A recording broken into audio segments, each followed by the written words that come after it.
Good afternoon, class. Today we're going to go over chapter 14, which is titled Prison Life. It's an outstanding chapter, and make sure you read the entire chapter as well as review this PowerPoint. And there's a lot of good terminology for you to know about, learn about, and for your future, for any tests or papers that you may do. And also for all of you correctional officers that will soon be entering the prison system, this will be a very good chapter for you.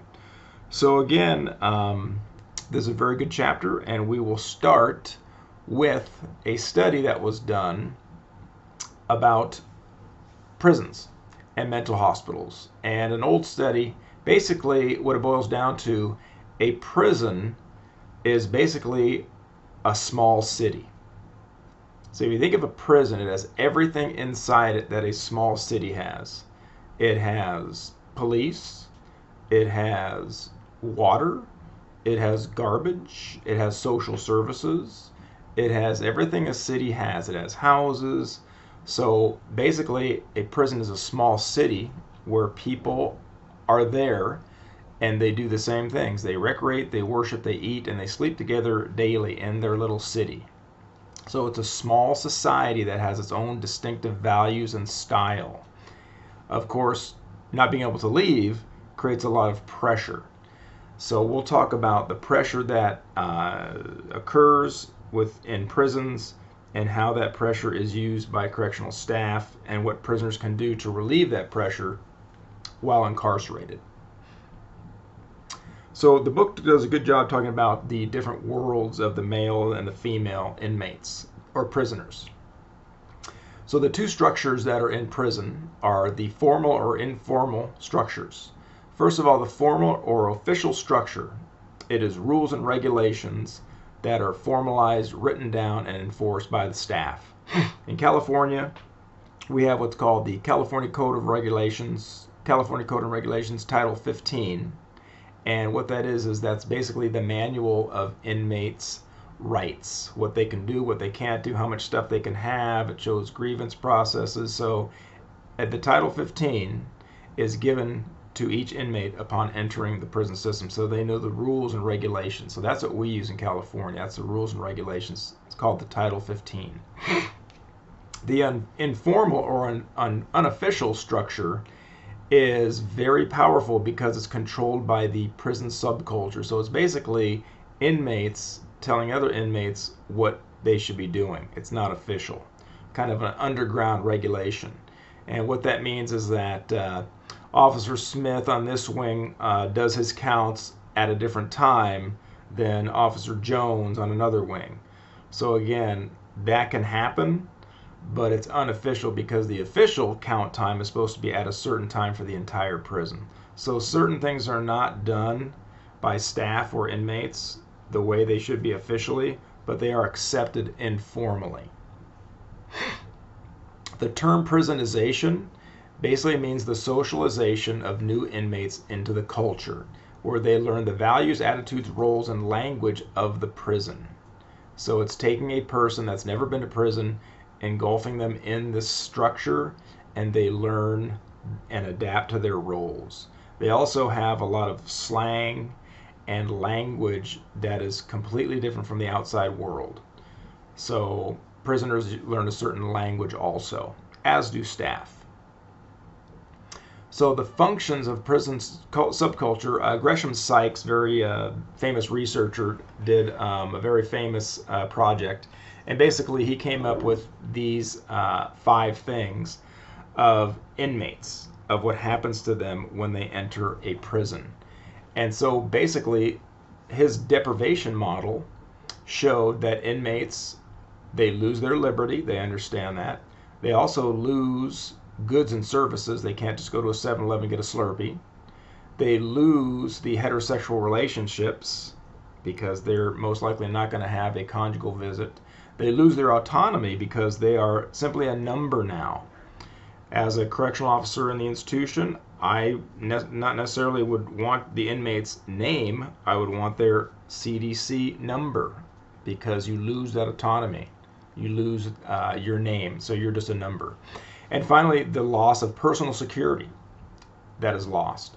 So this model shows what inmates go through. Okay, so very good. Make sure you read that in the book. Also, the inmate types that were brought up in another research project, make sure you read these and understand each of them because they're important. Okay, there's the mean dude, the hedonist, the opportunist, the retreatist, the legalist, the colonizer, the religious, the gangbanger, and the realist. So make sure you know these or something about each of these and can differentiate these, because this is how most prisoners fall into different categories. Not all, but most. There is homosexuality in prisons, male and female, and there is sexual victimization that does occur. Some males go into prison as a heterosexual but commit homosexual acts while in prison, but then come out of prison and resume their heterosexual lifestyle. So sometimes it's a choice. Not necessarily in a male prison is it forced anymore, but some do engage in homosexual activity and it is forced sometimes. The Prison Rape Elimination Act, or PREA, came out a long time ago, basically in the 90s, late 90s, and into 2000.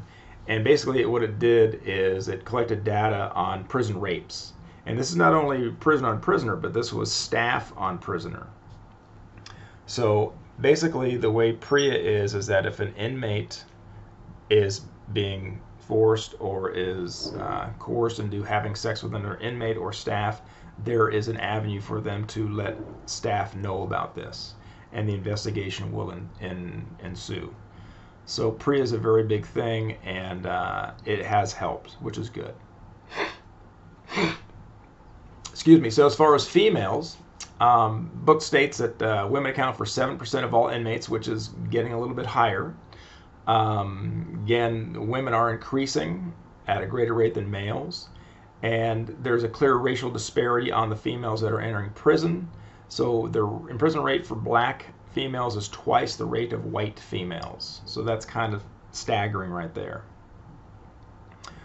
Women face gender-specific life circumstances. Female offenders differ significantly from male counterparts, and we'll talk about that.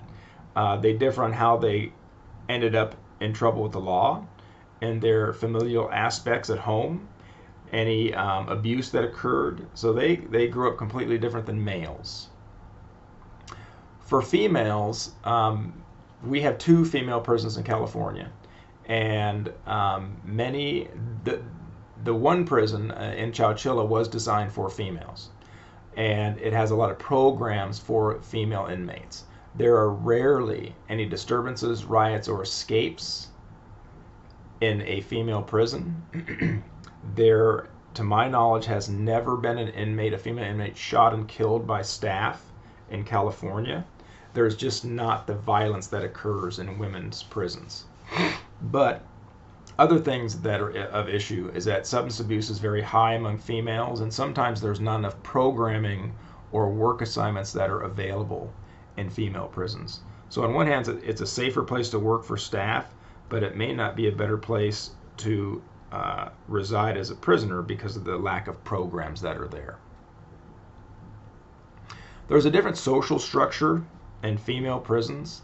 They don't have gangs, but they have pseudo-families or cliques, and the prison subculture for women is tied to these roles that they maintain. There can be a mother in one of the pseudo-families, a father, a sister, a brother, a cousin, and they use the pseudo-family to get along while in prison.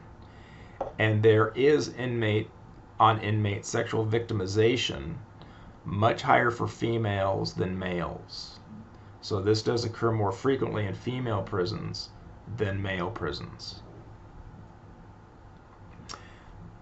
The book talks about some designations of female inmates that are the types. There's the square, the cool, and the life. And then there's some crack-addicted crack kids that have altered social structure of women's prisons. These are kids literally born addicted to crack cocaine. So make sure you look at the female type inmates and the male inmate types and kind of do a comparison, because they're completely different. Again, less violence in female prisons, and again, females may fight, but they pull hair, they don't whip out a knife or a club and start beating and killing other inmates. Okay, very rare that would happen. And few homosexual activities are forced in a female prison due to the pseudo families or cliques that want to just get along. When we talk about the staff, there's correctional officers and there are free staff. So basically, a free staff is going to be somebody that, actually a professional staff, we'll talk about that. Professional staff is going to have a 4-year degree, like a psychologist, who else is going to have a 4-year degree? A doctor, a counselor, whereas the non-professional staff is going to be basically the correctional officers, sergeants, lieutenants, things like that. And it says here that correctional officers at the bottom of staff hierarchy, they may be at the bottom, but they enforce most of the rules. They do most of the supervision during the days and nights at the prison. Women and minorities are underrepresented in corrections. In my experience, I worked with males, females, black, white, Hispanic, other, Asian. So California does a very good job of staffing the prisons with various ethnicities. Correctional officers are also socialized into the prison work world, so they go through a sort of prisonization also. So they learn the official and unofficial rules, and the correctional officers are also supposed to follow the Title 15, which is the Bible of what you are to look at and know and understand.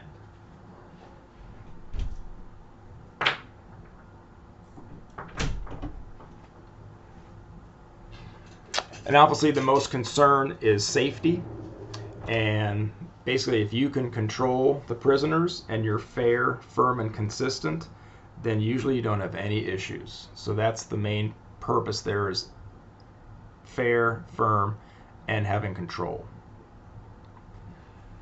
Correctional officers, traditionally low occupational status job. Well, I don't know about that, but you can make a whole lot of money working in corrections, especially as a correctional officer. There is minimum education in California. It's basically a high school diploma.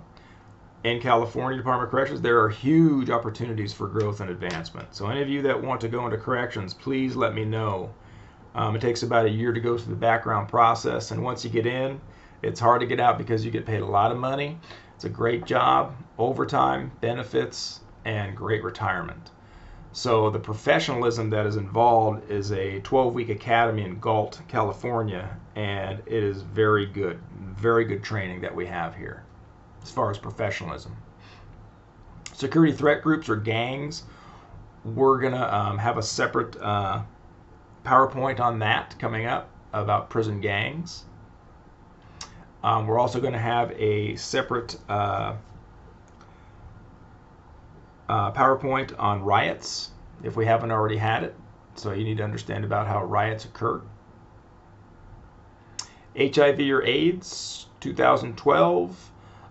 Many state and federal inmates were infected with HIV, and it is declining because of a lot of different things. Usually it's education and screening and segregation. And also in California, we do hand out prophylactics or condoms to inmates because the department understands that there is sexual contact between inmates, and this is one way to stop that, to stop HIV and AIDS.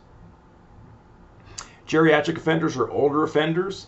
The crimes by elderly are declining, but the increase in the elder population is happening because inmates that are in prison for 25 years to life or serving long sentences are now getting into the late adulthood of over 55, 65, 70, and they're very, very expensive to house because of needs that they have as far as physical disabilities, illnesses, etc., etc. There's one prison in Stockton, the California Healthcare Facility, and that is strictly used for aging or geriatric male prisoners. So it's very expensive to house older inmates. Inmates with mental illness, there are many inmates like this. Some are not diagnosed, some are. A lot of the institutions do not have the capacity to treat inmates with mental illnesses, so there's specialized prisons out there. The California Medical Facility is one that specifically treats mental illness. A lot of psychiatric issues with male inmates. Intellectual disabilities, this happens a lot, especially with males. They may not be diagnosed.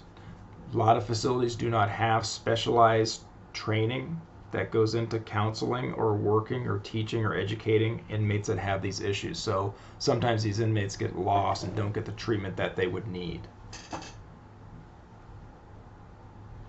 Okay, that is the chapter. And again, it's a very good chapter. And make sure you read it. This is not the correct book. I don't know how this ended up here, but that's not the correct book.